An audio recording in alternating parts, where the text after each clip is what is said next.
North Karachi میں عید کے دن ایک گھر میں قادیانیوں نے خفیہ طور پر جماعت خانہ بنایا ہوا تھا جس میں وہ عید کی نماز ادا کر رہے تھے. قادیانیوں میں غیرت بالکل بھی نہیں ہے.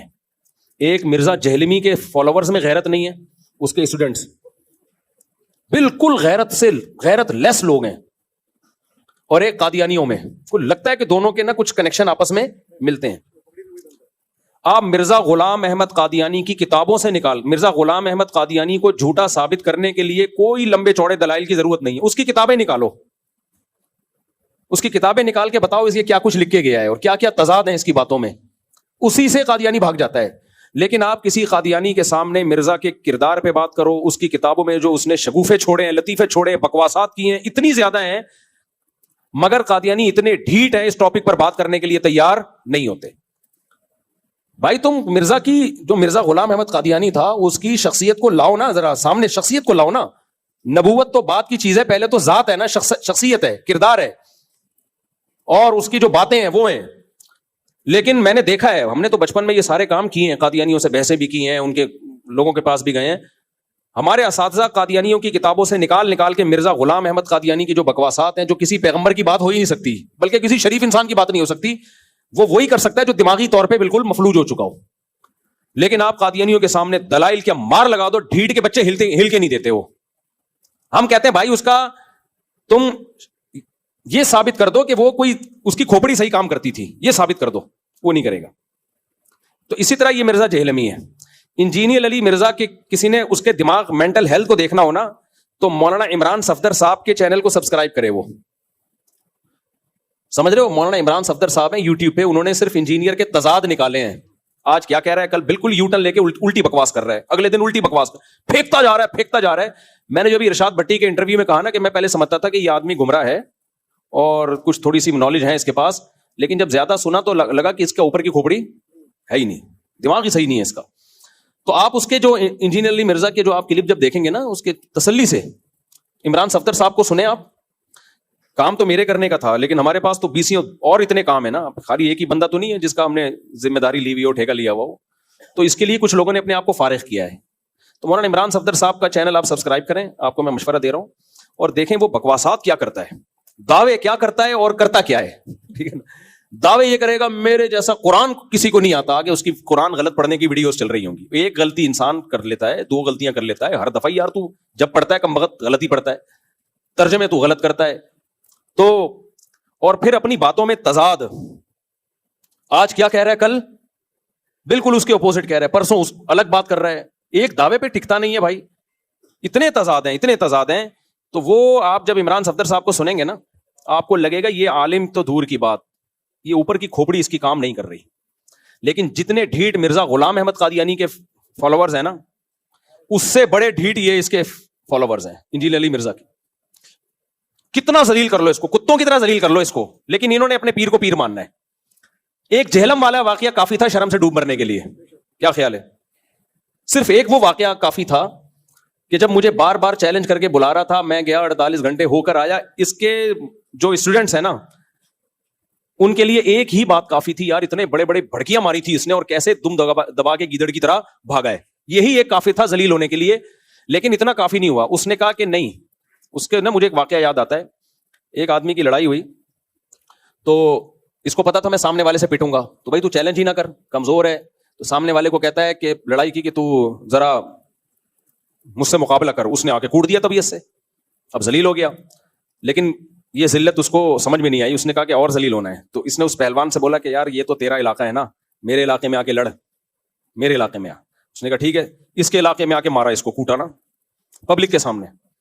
اس نے کہا بھائی یار یہ تو مسئلہ یہ ہے کہ میرا علاقہ ہے, ٹھیک ہے, تو بات یہ ہے نا کہ یہ تو ڈنڈوں سے لڑائی ہوئی نا, خالی ہاتھ تھا. تو اس نے خالی ہاتھ کوٹا پھر اس کو. تو کسی نے کہا کہ بھائی جب ایک دفعہ ذلیل ہو گیا تھا کٹ کے, تجھے ضروری ہے بلا کے پٹوانا, بہتر نہیں ہے جان چھوڑ دے, تو لڑائی نہ کر. تو یہ جو بیچارہ انجینئر علی مرزا, اس کا بھی یہی حال ہے. اس نے ایک دفعہ مجھے چیلنج کیا, آ جاؤ قیامت تک نہیں آئیں گے. میں وہاں چلا گیا, بھاگ گیا. پھر اس نے چیلنج کیا, ہاں بلکہ چیلنج کہاں سے شروع ہو رہے ہیں. میں نے چیلنج قبول کیا, میں نے کہا ٹھیک ہے میں بحث کرنے کے لیے تیار ہوں آپ سے. اس نے کہا نہیں, رفع الدین پر نہیں, وہ تو اختلافی مسائل ہیں, تمہارے عقیدوں پہ بحث ہوگی. ذلیل ہو گیا کہ نہیں ہو گیا بھائی؟ رفع الدین اور ان مسئلوں پہ بھی تو نے اتنی آوازیں اٹھائی ہیں, چیلنج کی ہیں, وہ چیلنج پڑے ہوئے. ذلیل ہو گیا کہ لوگ سمجھ گئے رفع الیدین پہ بات ہی نہیں کر سکتا. بھائی تمہارے پاس اتنے مضبوط دلائل ہیں تو آ جاتے. وہاں سے ذلیل ہوا. لیکن اس کے اسٹوڈنٹس کو یہ ذلت محسوس, بولو, کیونکہ ذلت ہمیشہ اس کو محسوس ہوتی ہے جس کو عزت محسوس ہوتی ہو. جو پہلے سے ذلیل ہو نا ان کو ذلت محسوس نہیں ہوتی. میں نے وہ رفع الیدین, میں نے کہا چلو ٹھیک ہے ہم بات کریں گے حضرت معاویہ پہ, یہ بھی تو ہمارے عقیدے کا مسئلہ ہے. اس نے کہا نہیں, حضرت معاویہ پہ بات نہیں ہوگی, یہاں بھی ذلیل ہوا. بھائی تو اگر اتنا کانفیڈنٹلی حضرت معاویہ کے خلاف بولتا ہے تو بیٹھنا. اس نے کہا نہیں, بات ہوگی المہند المفند پہ. میں نے کہا چلو ٹھیک ہے بات ہوگی المہند المفند پہ. اس پہ بھی بھاگ گیا. پھر اس نے کہا آن لائن مناظرہ ہوگا. میں نے آن لائن مناظرے کا چیلنج قبول کیا. میں نے کہا وہ شرطیں طے کرتے ہیں, اس پہ بھی بھاگ گیا. اتنی دفعہ ذلیل ہوا ہے. جب کوئی چیلنج, پھر عدالتی خلا پہ اس نے بڑے بڑے چیلنج کیے تھے. جب میں نے اس کا جواب ریکارڈ کروایا, اس کے بعد سے عدالتی خلا کا جھوٹی موٹی جواب بھی ریکارڈ نہیں کراتا, سوال اسکپ کر دیتا ہے. تو اس کے اسٹوڈنٹ سے زیادہ ڈھیٹ میں نے دنیا میں کوئی نہیں دیکھا. تو مولانا عمران صفدر صاحب کو آپ سن لیں, اس میں صرف انہوں نے یہ بتایا ہے ان کے کلپس میں کہ یہ کتنے بڑے بڑے جھوٹ بولتا ہے, حوالوں میں غلطی, عربی ترجمے میں غلطی, فضائل اعمال پہ کتنے جھوٹ باندھے اس نے. تو یہ دو لوگ اس کائنات میں بڑے ڈھیٹ ہیں. ایک مرزا غلام احمد قادیانی کے ماننے والے, ان کے جھوٹے پیغمبر کو جتنا بھی ذلیل کر دو نا اسی کی کتابوں سے, ان کو ذلت محسوس بولو نہیں ہوتی. اسی طرح ایک مرزا جہلمی جو ہے نا, اس کے بھی جتنا بھی اس کو ذلیل کر دو آپ, تو اس کے اسٹوڈنٹس نے اس کو بابا بنایا ہوا ہے. ہم تو اپنے بابے کی غلطی اور آرام سے کہہ دیتے ہیں بھائی یہ غلطی ہوئی ہے ان سے, انسان تھے, بشر تھے. ہم نے کہا نا چشتی رسول اللہ کلمہ پڑھانا کہنا ٹھیک نہیں ہے, لیکن ان سے یہ غلطی ہوئی, یہ آزمائش میں نہیں ڈالنا چاہیے. باقی ان کا مطلب یہ تھا کہ ان کے اتنے دین کے اتنی خدمتیں ہیں, یہ غلطی معاف کر دینی چاہیے. شیخ الحدیث مولانا زکریا رحمۃ اللہ علیہ کے ساتھ میرے والد صاحب نے ٹائم گزارا, وہ بتاتے تھے کتنے نیک تھے. ہم نے اپنے بڑوں سے سنا ہے کتنے, بھائی ایک آدھ غلطی ان سے بھی ہو گئی, ہو جاتی ہے. مجھے نہیں پتا وہ کون سی غلطی کو غلطی کہہ رہا ہے. وہ تو کرامتوں کے واقعات ہیں, وہ تو حدیث کی کتابوں میں بھی ہیں, وہ تو بخاری مسلم کے راویوں نے بھی بیان کی ہیں. چلو فرض کر لو غلطی ہو گئی تو ہو گئی, اس سے کیا ہوتا ہے کہ ایک غلطی سے کوئی بزرگ کا بزرگی سے تھوڑی نکلتا ہے. ایسے ہی بہت سارے لوگ ہیں تو ہم تو مان لیتے ہیں. لیکن انجینئر کے جو فینس ہیں, فالوورز ہیں, وہ ڈھیٹ پنے کی انتہا کو پہنچے ہوئے ہیں. انہوں نے فرض کر لیا ہے کہ کلمہ پڑھ لیا ہے علی مرزا کا, اس کو آپ جتنا بھی ذلیل کر دو ان کو ذلت محسوس اس لیے نہیں ہوتی کہ ایک آدمی کسی علاقے میں گیا اور آیا کہتے ہیں اللہ کا بڑا فضل ہے کہ میری عزت نہیں ہے. لوگوں نے کہا اس میں فضل کی کیا بات کہہ رہے, اگر عزت ہوتی آج میں بہت ذلیل ہو جاتا, لیکن چونکہ عزت ہے ہی نہیں تو اب مجھے ذلت محسوس بولو ہوتی. تو اس کے جو ڈھیٹ فینس ہیں نا, ابھی ارشاد بھٹی نے کتنا ذلیل کیا ہے اس کو, کتنا ذلیل کیا ہے ہر بات میں. وہ ایک الگ بات ہے, جب کوئی سوال پوچھا جائے, جب گھما کے اس سے سوال کیا تو وہ ایک الگ بات ہے. آپ پہ جب آ رہی ہے تو الگ بات ہے, دوسروں پہ آ رہی ہے الگ بات ہے. یار کمال ہے یار. لیکن اس کے نیچے فینس کو دیکھ لو, ایسے ڈھیٹ فینس جن کو ذلت محسوس ہونا ہی یہ ذلت کا آخری درجہ ہوتا ہے کہ آپ کو ذلت محسوس ہونا بند ہو جاتی. چرسیوں ہیروئنچوں کو ذلت محسوس نہیں ہوتی, جتنا بھی مارو, جتنا ذلیل ہونا تھا انہوں نے ہو چکے ہیں. تو اب انجینئر اور اس کے فینس نے بھی جتنا ذلیل ہونا تھا ہو چکے ہیں, اب ان کو ذلت محسوس نہیں ہوتی. تو میں آپ سے کہہ رہا ہوں مولانا عمران صفدر صاحب کے چینل کو سبسکرائب کر لیں. آپ لوگ جو سبسکرائب کریں گے ہاتھ اٹھائیں, لازمی کریں. اگر آپ کو ان موضوعات پہ دلچسپی نہیں ہے, کسی کی ذلت دیکھنے کا آپ کو شوق نہیں ہے, تو اس کو آگے پھیلا دیں. بہت سے لوگ چاہ رہے ہیں کہ ہم اس کو ذلیل ہوتا ہوا دیکھیں. تو اس چینل کو نا کیا کرنا ہے, آپ نے لوگوں کو کہہ دینا ہے, آپ نہ کریں تو شیئر کر دیں.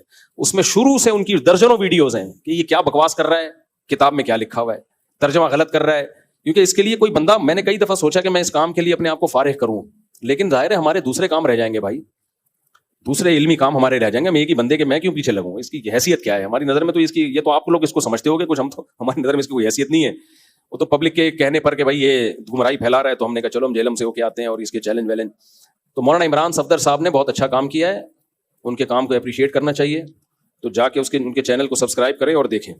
اچھا, انجینئر کیا کرتا ہے؟ قیصر راجہ صاحب بڑے نیوٹرل آدمی ہیں, کوئی مولوی نہیں ہے. قیصر راجہ نے اس کے ساتھ پوڈ کاسٹ کیا, تو جب بھی کوئی نیوٹرل آدمی اس کے ساتھ پوڈ کاسٹ کرتا ہے نا, اس کی بیچارے کو ایسی کی تیسی کر دیتا ہے.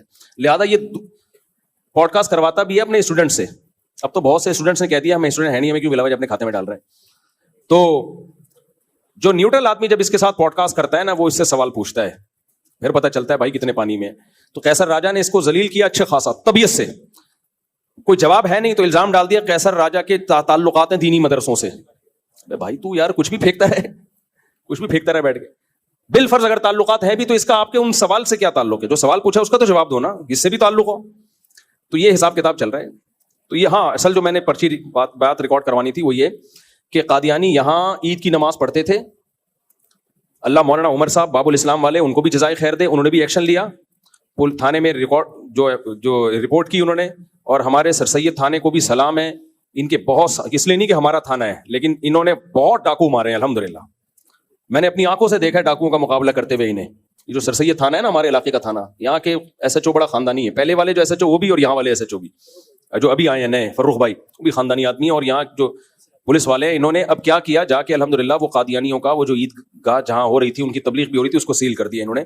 تو اس سے ہمیں ایک اور بات پتہ چلتی ہے, بھائی بہت سارے کام قانونی طریقے سے شرافت سے ہو سکتے ہیں, ہم خود ہی نہیں کر رہے ہوتے. اور جب اس طرح قادیانی نماز پڑھ رہے ہیں, عبادت کر رہے ہیں, حکومت کو برا بلا کہتے ہیں, پولیس کو برا بلا کہتے ہیں, کوئی اسٹیبلشمنٹ کو برا, جو چیزیں ان کی بری ہیں وہ آپ ان کو اعتراض کرو, ہمیں کوئی وہ نہیں ہے. لیکن بہت سے کاموں میں ہم برے ہوتے ہیں, ہم خود کوئی قانونی طریقے سے تمیز سے کام نہیں کر رہے ہوتے. اب مار دھاڑ والا طریقہ ٹھیک نہیں ہے. اب قادیانی عید کی نماز پڑھ رہے تھے, لوگ ڈنڈے لے کے پہنچتے, مارتے, اس سے کیا ہوتا؟ دنیا کے سامنے برا امیج جاتا ہے, یار یہ دہشت گردوں کا ملک ہے, تو یہ کیا کر رہے ہیں. تو کوئی مار دھاڑ والا طریقہ اختیار نہ کریں, قانون آپ کے ہاتھ سپورٹ کرتا ہے. اگر کہیں قادیانی چھپ کے تبلیغ کر رہے ہیں, علاقے کے تھانے میں آپ کمپلین کریں. اگر وہ تھانہ ایکشن نہیں لیتا تو آپ کسی بڑے آفیسر کے پاس جائیں, اس کا باپ بھی ایکشن انشاءاللہ لے گا. تو یہاں مولانا عمر صاحب اور دیگر کچھ علماء کو پتہ چلا, انہوں نے جا کے ایکشن لیا, ہمارے تھانے میں بتایا, الحمدللہ وہ ان کا جو عبادت گاہ تھی, عبادت خانہ تھا, وہ بند ہو گیا الحمدللہ.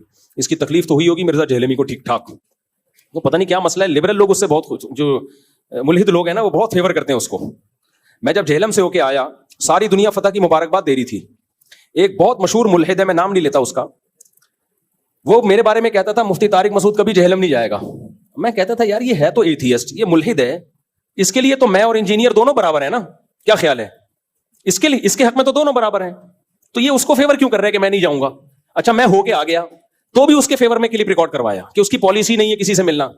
تو مجھے لگا کہ لگتا ہے کوئی آپس میں کنیکشن بولو ملتے ہیں. دونوں ہی اسلام کا بیڑا غرق کر رہے ہیں, ایک بتا کے بیڑا غرق کر رہا ہے اور ایک اسلام کا لیبل لگا کے بیڑا غرق کر رہا ہے کہ تمام مجتہدین اکابر بزرگان دین سے اعتماد ختم کر دو. جب اعتماد ختم ہو جائے گا کہ لوگ بے لگام اونٹ کی طرح ہو جائیں گے, جیسے اونٹ بے لگام ہوتا ہے نا, اس کی کوئی رخ متعین نہیں ہوتا, تو ایسے ہی بے لگام ہو جائیں گے لوگ. تو دونوں ماشاءاللہ اسلام کے خلاف کام کر رہے ہیں, ایک بتا کے کام کر رہا ہے جو ملحد ہے, اور ایک بتاتا یہ ہے کہ اسلام کی خدمت کر رہا ہوں, کام اسلام کا بیڑا غرق کرنے والا کر رہا ہے. ادھر سوال